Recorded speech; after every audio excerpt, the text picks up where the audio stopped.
Josh, thanks a lot for being here on this Monday afternoon. Yep. As we do Sunday Rewind, and we're going over Our Father. So it's the Lord's Prayer. That's right. Now, a lot of you're making a lot of people happy. Oh, really? Oh, yes, because again, I tell you this all the time. They can relate. They can relate to a lot of different things that are being said. For example, just yesterday, and they're like, "Hey, well, that's me." Well, at least I'm not going to speak for everybody else. For me, I'm saying, yeah, that's me. Yeah. Sometimes it's difficult to do some of the things that you're preaching up there because you're like, oh man, it's like this guy has my number. Right. So you've been mentioning. Can I share something real quick? Absolutely. So there's this, because you were saying you're making a lot of people happy, and that immediately my heart is like, I don't know if that's necessarily a good thing. Like, I don't know if I'm there to make people happy. My pastor, there's a pastor once, he said this, that the role of a pastor is two things: is to comfort the afflicted and afflict the comforted. So you want to do both, right? When they're getting too comforted, you want to afflict them a little bit, and when they're feeling too afflicted, you want to comfort them. Yeah. So well, by happy I mean that they're happy that they're not the only ones going through it. I see what you're saying. Yeah. Because you're seeing that's the teaching style. Like I tell you all the time, don't change the recipe, because when it's one thing for a pastor to say, "Hey, you guys are doing this. You guys should be doing that." Whereas you're saying like, well, sometimes I've been. You gave me an example. But dude, that was amazing. When I was sweeping. Yeah, you were sweeping. Like, look how good. It's the truth, man. That's exactly what went through my mind. And I was so embarrassed about it. Well, you know what? But the fact that you say that, and and people are like, "Yeah, I've been there."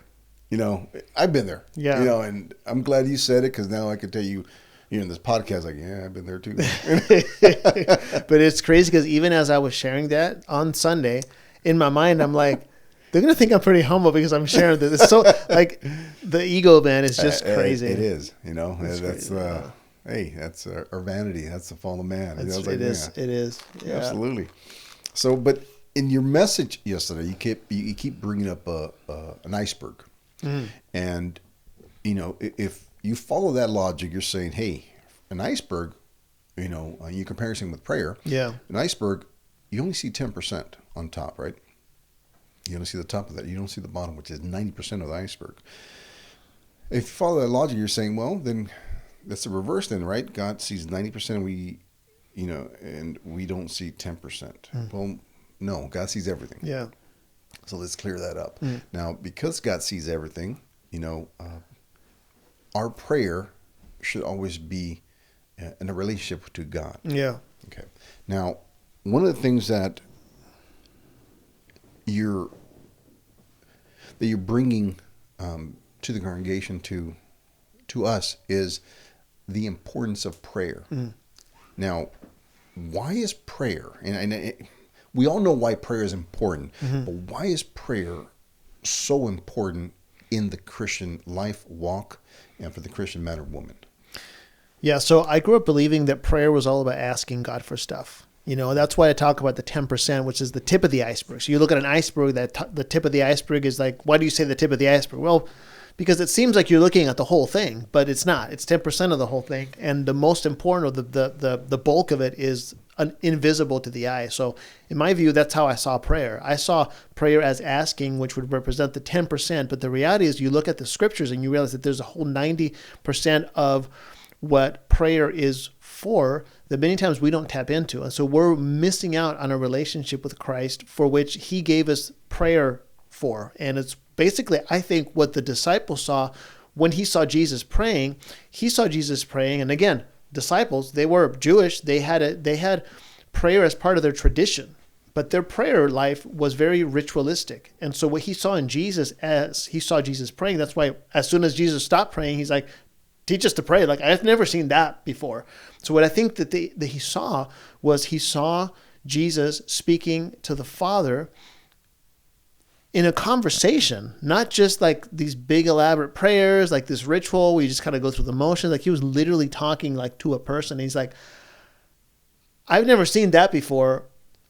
We want to learn how to do that thing because we've been doing it wrong this whole time. And so hopefully this series has opened up what that 90% of the iceberg is, which is there's a part for prayer, of course, but everything else has to do with relationship. And that's what we've been kind of discovering, hopefully, in the Lord's Prayer, because he goes through the Lord's Prayer. And you know what the problem is? We mess it up again, because we take the Lord's Prayer and we think that it's about repeating those exact words over and over again. I mean, if you grew up in the Catholic Church, if you go to, church on Sunday and you would confess your sins to the priest and he would give you, do whatever amount of, Our Father's in direct correlation to the amount of sins that you've committed. But right before, I can't remember which one of the Gospels, but right before he goes into the Lord's Prayer, he says, don't be like the pagans. Don't repeat endlessly these things. Like he's literally saying it right before the Lord's Prayer. And then we take the Lord's Prayer, and that's exactly what we do with it. Yeah. And so it's much more than a formula. It's a framework.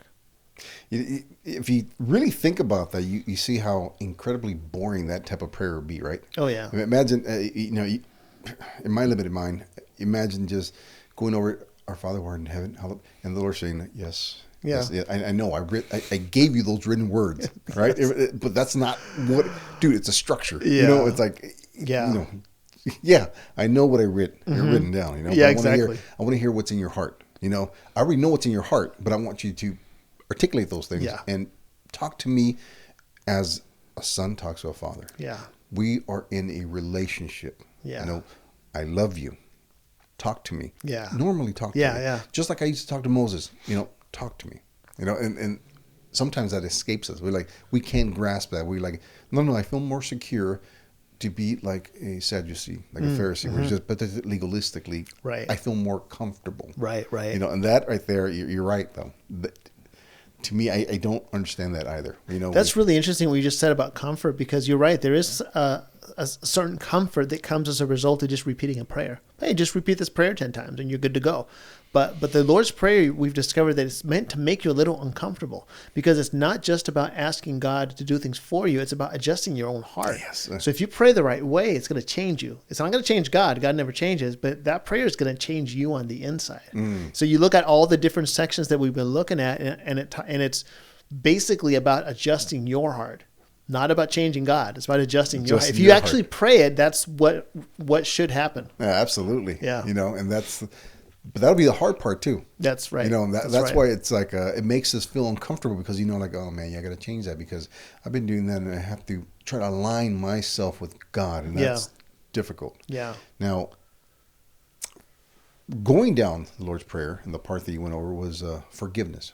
Forgive us our trespasses, we forgive those trespass against us. Yeah. Now there, in talks with you, that you also mentioned this yesterday, there's a correlation there, meaning that the Lord forgives us and we forgive others. Yeah. Now, go into that for a bit. What does that mean exactly? The correlation between Jesus forgiving us and us receiving that forgiveness, forgiving others.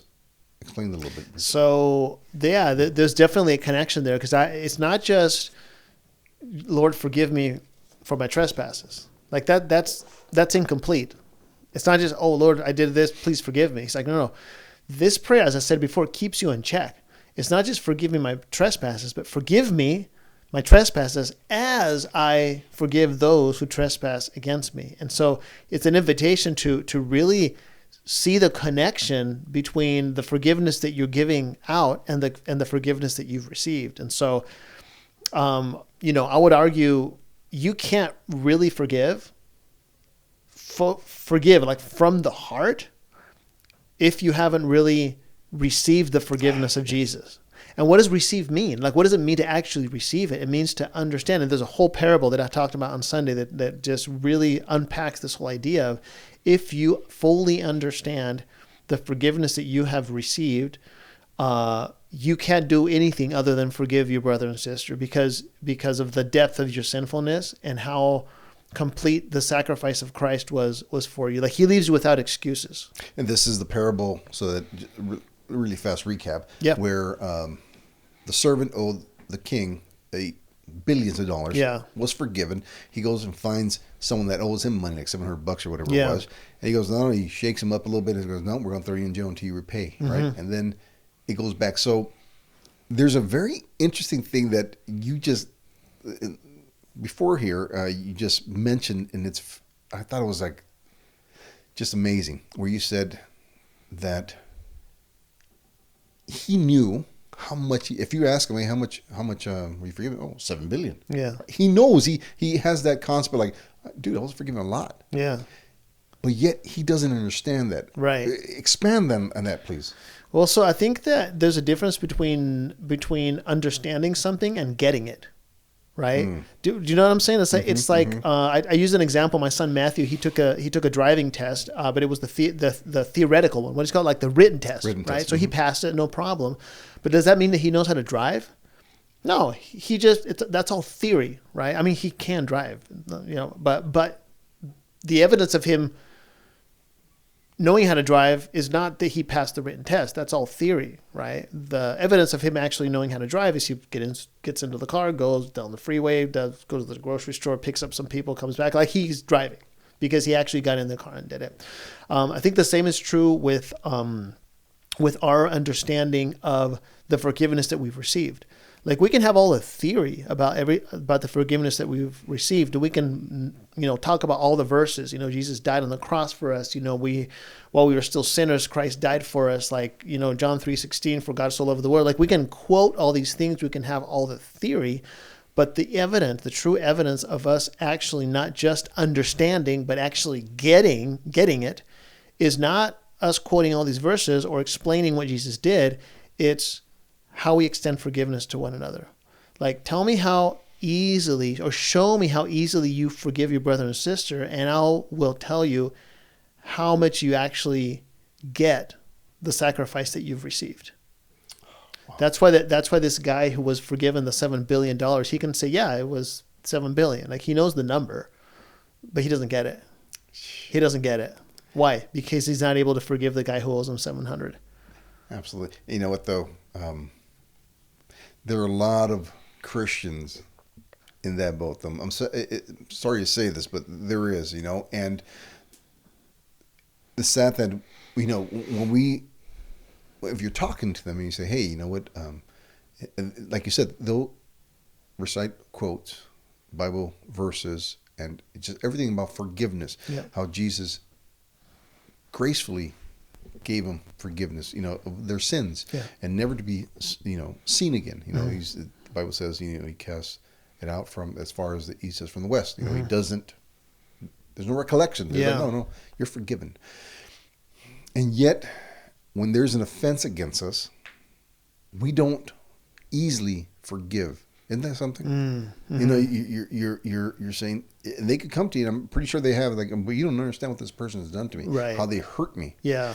And then the other side of that coin is, yeah, but you don't understand what you did to Christ. You don't understand how you hurt him, but yet through grace you're forgiven. Yeah.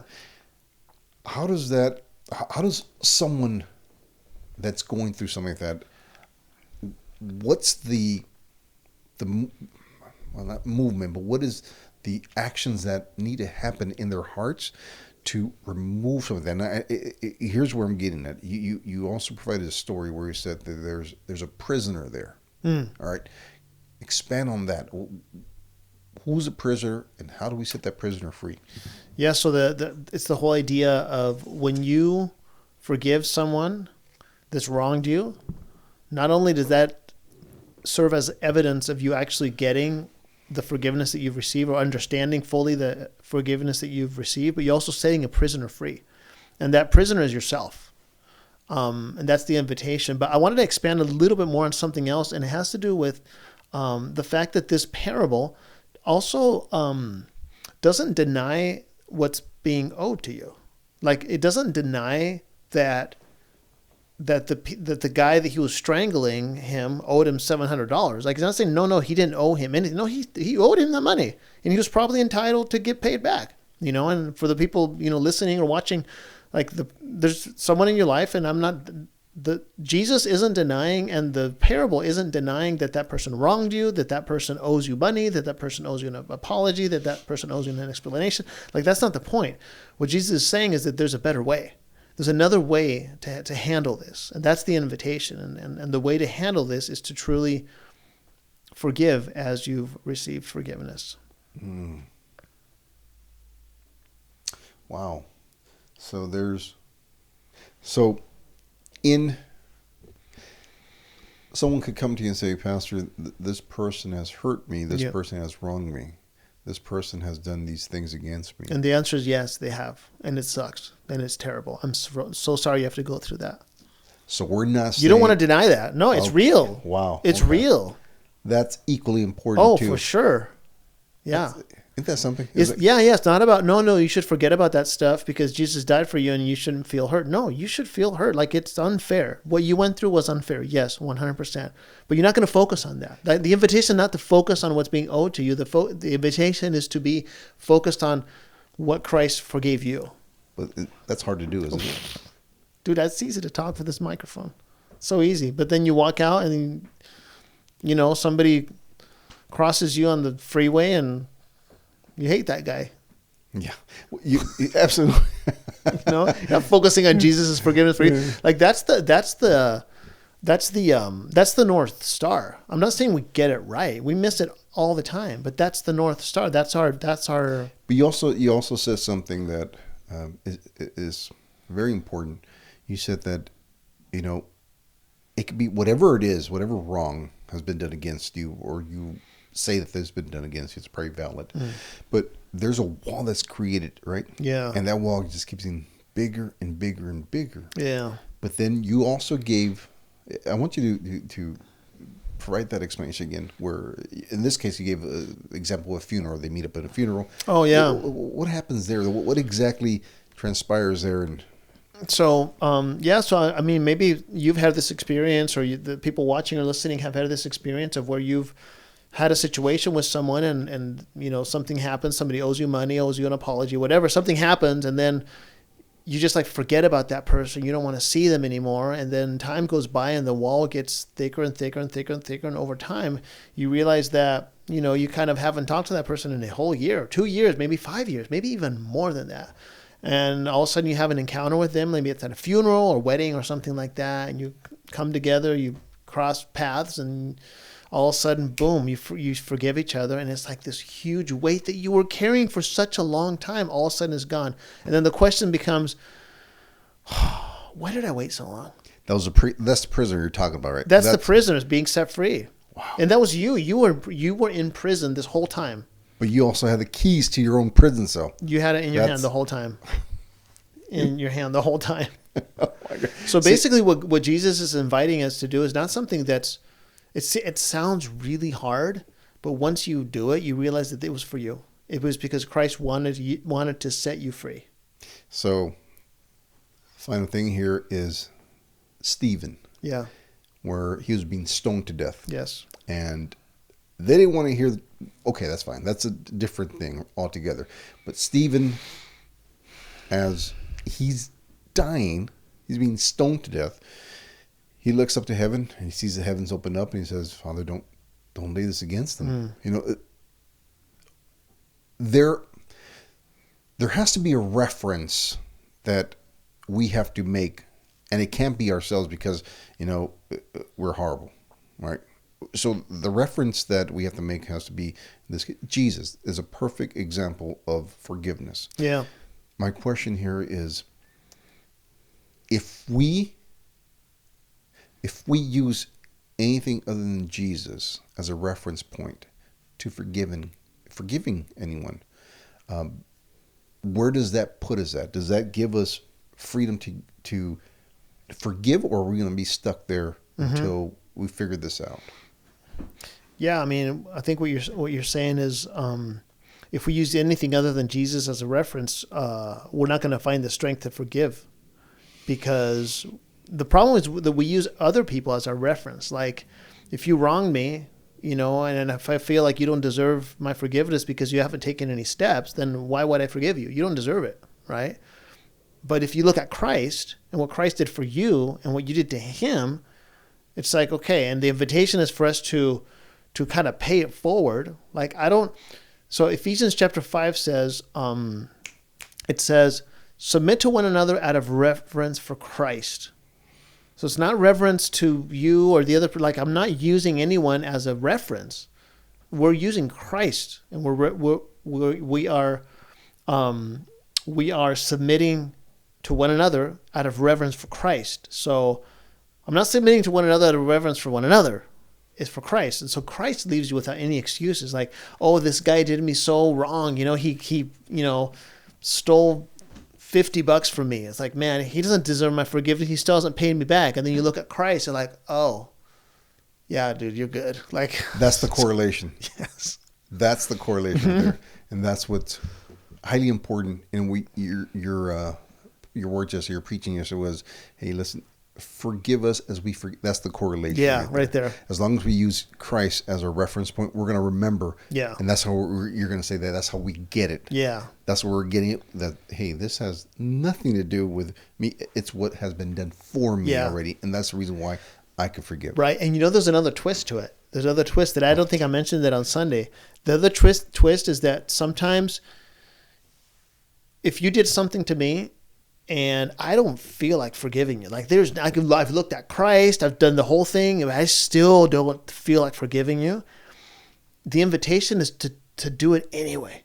Like write that text. You don't feel it, man. You know it's the right thing, but you don't feel it. Like, just write that text, and you send that text out, and it's like, okay, what happens there is that you, just by doing that sort of mechanical thing that you know is the right thing to do, you're getting a little glimpse of what you've received too, in the sense that I extended forgiveness to this person. He didn't deserve it. I wasn't feeling it, but that allows for you to also understand what Christ did for you. Like while we were still sinners, like we didn't show any desire to follow Jesus, like any initiative to do anything. He died for us no matter what. So that also gives us that understanding, and it opens it up a little. It starts to open it up a little bit, little by little. And forgiveness is not also like like you just turn the page. Like, no, sometimes it's this process. It is. Like, it's a process. That's why it's not events. It's not intermittent. It's not like a switch that you turn on and off. It's like, it should flow like a river. Like, we should, like, forgiveness, like our sinfulness is a condition for which there's no escape. Our forgiveness should flow as nonstop, like everyone's forgiven all the time. Not that we can do that because we're human, but that's what Christ does always for us. It's always like, we sin, forgiven, sin, forgiven, sin, forgiven, And it's also, last point here is this right here, that you said this again. It was something that I think this is just so important for Christian men and women to understand. One of the things is, you're saying you could forgive, but don't look at that person like, right? Because you said, I want you to say that because it's so important. You said, you forgive this person, but you're like, there's this guy again. Yeah. Because, well, I think you said it. It's this whole idea of when, like, you miss out on your purpose when you don't forgive. It's almost like you can only see as far as the level of forgiveness that you've extended. So, like, not forgiving someone kind of blinds you to the path that's before you, because all you can see is the thing that's owed to you. And I think that can happen not just for your purpose, but also with people. Like, if you owe me something and you did something to me, I can't see you anymore. All I can see is what you owe me. So it just kind of blurs out what we're called to be. But you also said, aren't you glad that Christ doesn't do that to us? Oh my gosh, yeah. Yeah. Oh yeah. Dude, that's amazing. Yeah. Imagine. Yeah. If, us trying to pray, and if we could see God, and God's like, well, yeah, there he is. Yeah. That's total forgiveness, and that's through grace alone. Yeah. And we're so fortunate, so lucky, and just that he loves us so much. Yeah. Yeah. Amazing. All right, as we come to the end, I have to ask for these guys. They want to know. Oh, they want to know? Wow, what's next? Okay, so this Sunday we are finishing off the series called Our Father, and it's the last part of the Lord's Prayer, and it's about temptation. Lead us not into temptation, but deliver us from the evil one. So we're going to talk about temptation, and we're going to talk about how the devil operates. In some translation, it's lead us not into temptation, but deliver us from evil, or some from the evil one. So sometimes it's personalized, and others it's just like a situation. But the point is that the enemy has used the same strategy since day one. It's deception. It's not necessarily lies. He's the father of lies. So he's an expert in lying, but he's not going to come up to you with, horns and a pitchfork, right? Right. That's not Satan. He's a deceiver. Like, he's going to mix in a little bit of truth with lies. And so he's very smart. He's very crafty, but he hasn't changed his strategy ever. And so hopefully we'll identify that strategy and understand that he uses temptation as his main tool is temptation, because temptation isn't sin yet. So he uses that kind of middle ground where it's like, hey, it's not that bad. It's okay. Like, just, but then you're at the footsteps of sin. And so the invitation is to flee from temptation, because when you're in temptation, you're too close to sin, and it's almost like you're done, dude. So. Well, we can't wait. Mm-hmm. That's going to be, a lot of people are going to be twisting their seats. That's I don't know if anyone's going to be here on Super Bowl Sunday. Hopefully, man. You never know. Well, it's our doors will be open. Oh, for sure. Yeah, for sure. So. And attendance has been really high. We had our highest attendance in the year. It was like 329 people or something like that last Sunday. It was a lot of people. Wow. Yeah. Mm-hmm. It's amazing, right? Yeah, dude. It's so cool. And the kids ministry doubled? Yeah, they doubled in the last 6 weeks. Yeah. Yeah, it's insane. Insane. Yeah. It's good stuff. Well, Josh, thank you so much. Appreciate your time. Thank you. And we'll see you on Sunday. All right. All right. Bye, guys.